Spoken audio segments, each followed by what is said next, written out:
For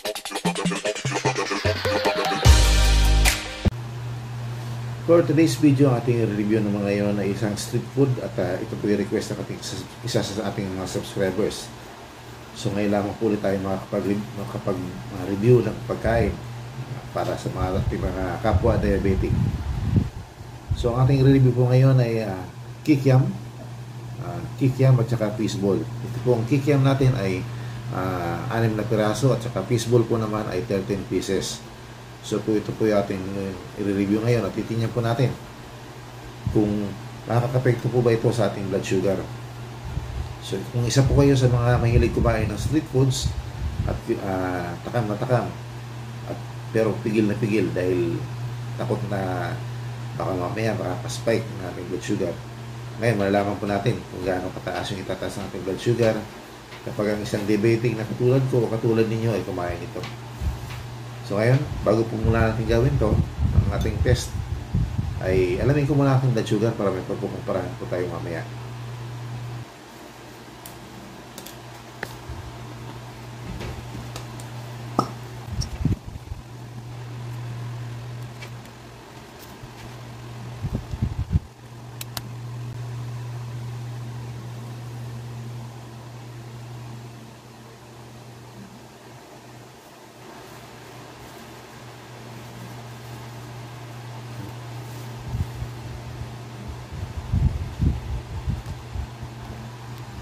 So yun, aking blood sugar po ngayon ay 139. So mataas po talaga kasi po marami akong kinain kagabi.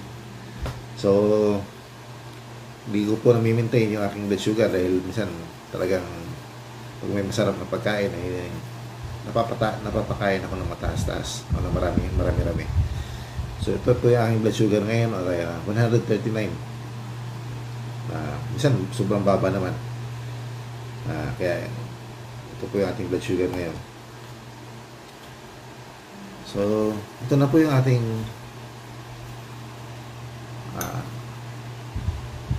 test. Kikiam. Ito po yung 6 na pirasong kikiam. Tsaka 13 pieces po ng fishball. So, ito po. Ang sauce po natin ay maanghang, tamis anghang. So ito po may kunting sili. May mga sili po ito. So yan po. Yung pula na to. So usually ito yung paborito na may tamis anghang. So titingnan po natin kung gaano kataas yung itataas sa ating blood sugar kapag kumain po tayo nito. So ang aking blood sugar kanina 139. Kainin ko na po ang aming street foods na kikiam at saka fishball.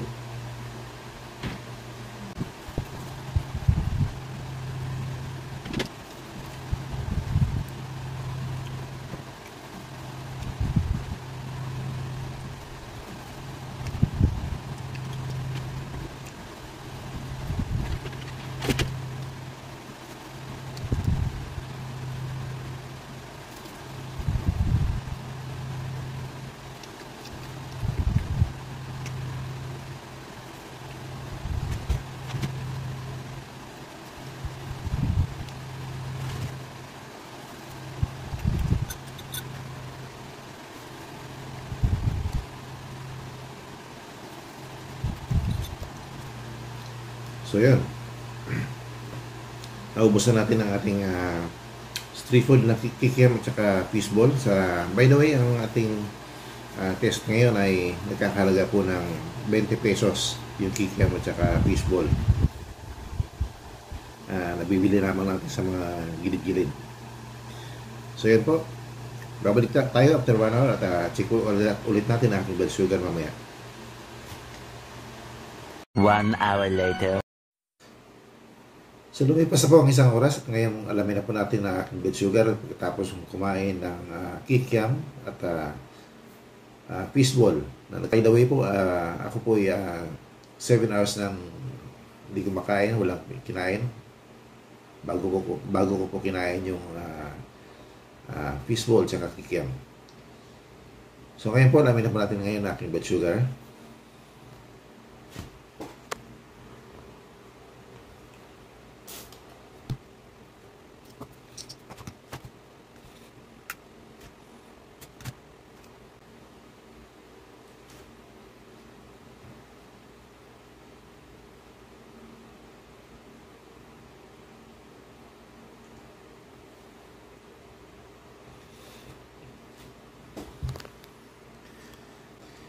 Aking blood sugar,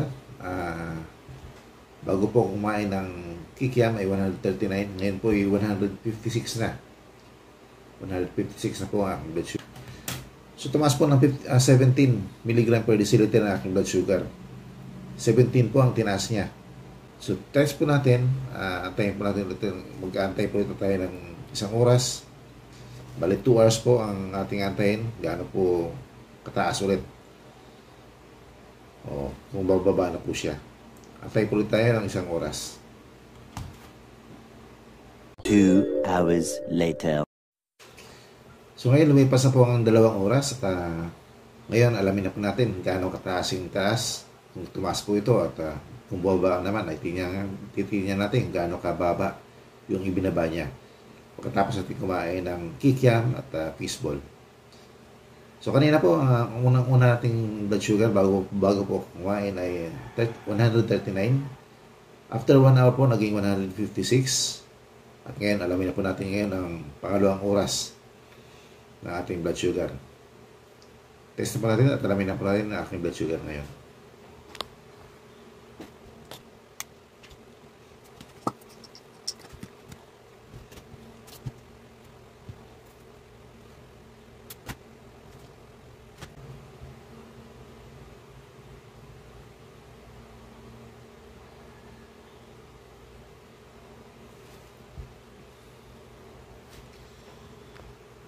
So, kanina po ay 156. Kanina, ang unang-una natin ang blood sugar ay 139. After 1 hour, naging 156. And after 2 hours, ito na po yung ating blood sugar ngayon, 148. So, yun. After 2 hours po, naging 9 mg per deciliter na lamang po ang aking blood sugar. After 2 hours. So, marami po kasi nag-request na dapat daw after 2 hours. So, pinakita lang naman po natin yung after 1 hour kasi yung sipa niya ng 1 hour. Kasi baka isipin nyo, mababa lang naman pala. Kasi kung ito mong pinakitahagan natin na 9 mg per deciliter lang, mababa naman pala. So, yun po. So, kung nagtatanong kung safe ba, okay lang naman po yan. At least ma-enjoy natin ang buhay. Makakain pa rin natin yung gusto natin. Huwag lang lagi-lagi. Kasi street foods pa rin po yan. Napatalamin natin kung safe ba yan. Malinis ba pagkakagawa. Tsaka, minsan po pwede naman. Medyo mababa nga lang po yun eh. Yung 9 mg per deciliter after 2 hours. Or 17 mg per deciliter after 1 hour. So yun po. Maraming salamat sa inyong pagsubaybay at kung kayo po ay first time na nakapanood ito ang aking YouTube videos nito at hindi po kayo nakapag-subscribe, please like and subscribe at pakihit na rin po ang notification bell para sa tuwing ako po yung mag-upload na YouTube videos ay ma-inform po kayo. Maraming po salamat sa inyong pagsubaybay at panonood ng aking mga vlogs. Ingat po tayong lahat.